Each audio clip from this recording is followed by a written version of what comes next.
মায়াপুরে এসে অমৃতের স্বাদ পেতে চাও? তাহলে টিকিট কেটে এখানে তোমাকে খেতে যেতেই হবে।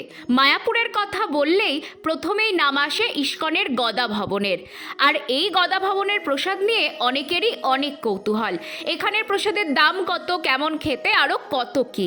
আজকে তোমাদের সাথে শেয়ার করব এই গদা ভবনের প্রসাদ নিয়ে আমার অভিজ্ঞতা।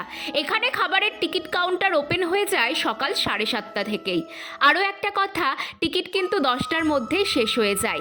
পাওয়া যায় দু রকমের টিকিট, একটা 150 টাকা এবং একটা 80 টাকা। আমরা যেহেতু অনেকজন ছিলাম তাই 80 টাকার টিকিটটাই কেটেছিলাম। দুপুর 12:30টায় দাঁড়িয়ে পড়েছিলাম লম্বা প্রসাদের লাইনে। এটা এমন একটা লাইন যেখানে ধনী গরিব কোনো বিভেদ নেই, যে যখন আসছে তখনই দাঁড়িয়ে পড়ছে। এবার আসা যাক প্রসাদের কথায়। এ যেন সত্যি অমৃতের স্বাদ। মেনুতে ছিল ভাত, ডাল, একটা রুটি, মিক্স সবজি, পনিরের রসা, বেগুনি আর পরমান্ন।